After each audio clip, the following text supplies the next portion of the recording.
Hi guys, কেমন আছো? আশা করি ভালো আছো। তো আমরাও ভালো আছি। তো আমাদের ঘরে একটা বড় মনের মানুষ আছে। তার মন বিশাল বড়, বিশাল বড়। সে সব কিছুতে হেল্প করে আমাকে। তো দেখতে পাচ্ছ, তোমাদের সামনে নিয়ে চলে এলাম আরও কিছু নতুন নতুন রেসিপি। তো দেখতে পাচ্ছ এখানে কি রেসিপি হচ্ছে। পটল পটল দিয়ে কি কি রেসিপি হবে তোমরা খালি দেখতে থাকো। পটলের দোরমা হবে, পটলের কালিয়া হবে, পটল ভাজি হবে, পটল চচ্চড়ি হবে, পটল পোস্ত হবে, অনেক কিছু রকমের আইটেম আছে।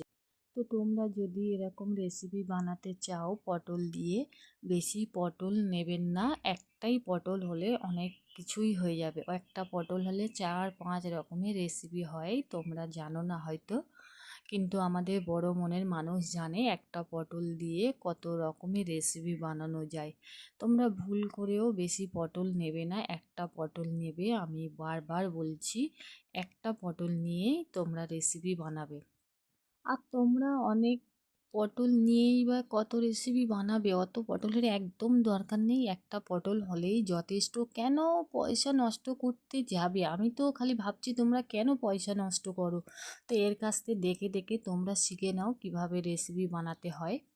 তো চলো শুরু করা যাক।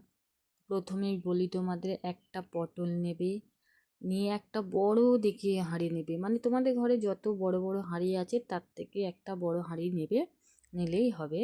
তো বড় হাঁড়ি নিয়ে কিছু নেওয়ার দরকার নেই, খালি এরকম সেজে গুজে একটা পটল নিয়ে হাঁড়িতে ফেলে দেবে, আর খালি নাড়তেই থাকবে, নাড়তেই থাকবে, নাড়তে থাকবে। তোমাদের মানে অনেক রেসিপি এতে হয়ে যাবে।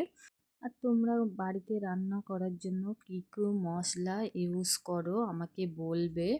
কারণ যেহেতু দেখতে পাচ্ছ আমরা কোনো মশলা ইউজ করছি না, আমরা বিনা মশলা থেকেই রেসিপি বানাচ্ছি। জাস্ট পটল, হাঁড়ি আর একটা চামচ হলেই হবে। খালি নাড়তেই থাকো, হাঁড়িতে দিয়ে নাড়তেই থাকো, নাড়তেই থাকো, রেসিপি অটোমেটিক হয়ে যাবে। আর বড় মনের মানুষের হাতে রান্নার টেস্ট তো হবেই। যেহেতু বড় মনের মানুষ মানে, বড় মনের মানুষ মানেই বুঝতে পারছো যাকে বলা হয় মুরব্বি। তো এ আমাদের ঘরের মুরব্বি, মুরব্বি রান্না করছে মানে আমাদের তো খেতে হবে, কিচ্ছু করার নেই। কারণ মুরব্বির এর আশীর্বাদ মানে বড় আশীর্বাদ।